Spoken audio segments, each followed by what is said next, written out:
উত্তরবঙ্গে ভারী বৃষ্টির সতর্কতা জারি হয়েছে। বিশেষ করে জলপাইগুড়ি এবং আলিপুরদুয়ার জেলায় রবিবার বৃষ্টির পরিমাণ 20 সেন্টিমিটারের গণ্ডিও ছাড়িয়ে যেতে পারে, এমনটাই পূর্বাভাস দেওয়া হয়েছে। এর ফলে পাহাড়ি এলাকায় হড়পা বান এবং ধস নামার আশঙ্কাও কিন্তু উড়িয়ে দিচ্ছেন না আবহাওয়াবিদরা। তাই এই দুই জেলার বাসিন্দাদের পাশাপাশি পাহাড়ে ভ্রমণের পরিকল্পনা থাকলে কিন্তু পরিস্থিতির দিকে নজর রাখার পরামর্শ দেওয়া হচ্ছে। এখানে যেই বিষয়টি আপনাদেরকে জানাবো তা হলো, এই বৃষ্টির নেপথ্যে রয়েছে একটি সক্রিয় নিম্নচাপ। আবহাওয়াবিদদের মতে ওড়িশা ও পশ্চিমবঙ্গ উপকূল সংলগ্ন এই যে উত্তর পশ্চিম বঙ্গোপসাগরে তৈরি হওয়া নিম্নচাপটি শক্তি বাড়িয়ে বর্তমানে গাঙ্গেয় পশ্চিমবঙ্গ এবং এই সংলগ্ন ঝাড়খণ্ড এবং ওড়িশার উপর দিয়ে অবস্থান করছে। একই সঙ্গে সমুদ্রের পৃষ্ঠে থেকে প্রায় 5.8 কিলোমিটার উচ্চতায় একটি ঘূর্ণাবর্ত এই মুহূর্তে কিন্তু সক্রিয় রয়েছে। যদিও আগামী 24 ঘন্টায় এই নিম্নচাপ কিছুটা দুর্বল হতে পারে এমনটাই ইঙ্গিত কিন্তু মিলেছে, তবুও তার প্রভাব এখনই পুরোপুরি কাটছে না। এরপর যে বিষয়টি আপনাদের সঙ্গে শেয়ার করব, যে ইনফরমেশন, তা হলো এই মুহূর্তে উপকূলের পরিস্থিতি ঠিক কি। নিম্নচাপের প্রভাবে সমুদ্র এখনো যথেষ্ট উত্তাল রয়েছে। উপকূলীয় এলাকায় ঘন্টায় 35 থেকে 45 কিলোমিটার বেগে ঝোড়ো হাওয়া বইছে।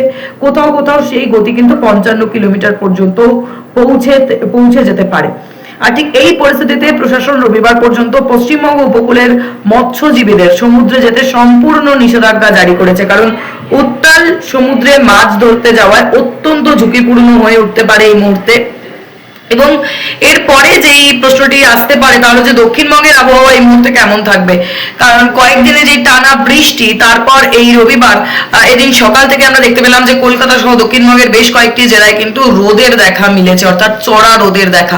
তবে তাতে স্বস্তি মিলছে না, কারণ বাতাসে জলীয় বাষ্পের পরিমাণ কিন্তু অনেকটাই বেশি, সুতরাং গুমোট গরম এবং একটা অস্বস্তিকর গরম অনুভূত হচ্ছে। দিনের বিভিন্ন সময় মেঘ জমে বিক্ষিপ্তভাবে হালকা থেকে মাঝারি বৃষ্টি হচ্ছে, অর্থাৎ রোদ আর বৃষ্টির মধ্যে বারবার একটা পরিবর্তন ঘটছে এই আবহাওয়া চিত্রে। তবে বিষয়টি হচ্ছে যে এই আবহাওয়া দফতর যেটা জানাচ্ছে এই মুহূর্তে, যে বঙ্গোপসাগর থেকে প্রচুর পরিমাণ জলীয় বাষ্প স্থলভাগে ঢুকছে, পাশাপাশি পাঞ্জাব, হরিয়ানা, উত্তরপ্রদেশ, বিহার এবং পশ্চিমবঙ্গ হয়ে উত্তর বঙ্গোপসাগর পর্যন্ত বিস্তৃত মৌসুমী অক্ষরেখাও কিন্তু এই মুহূর্তে সক্রিয় রয়েছে।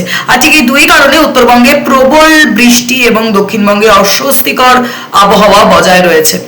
সব মিলিয়ে সবশেষে যেটা বলবো, যে পূর্বাভাস, তাহলে যে আপাতত দক্ষিণবঙ্গে ভারী বৃষ্টির সম্ভাবনা কম থাকলেও আগামী মঙ্গলবার থেকে ফের বৃষ্টির পরিমাণ কিন্তু বাড়তে পারে। বিশেষ করে উত্তর 24 পরগনা, দক্ষিণ 24 পরগনা এবং নদিয়া জেলায় ভারী বৃষ্টির সম্ভাবনার কথা কিন্তু জানিয়ে দিয়েছে আলিপুর আবহাওয়া দফতর। তাই আগামী কয়েকদিন এই আবহাওয়ার আপডেটের দিকে কিন্তু অবশ্যই নজর রাখতে হবে। নজর রাখাই কিন্তু সব থেকে গুরুত্বপূর্ণ।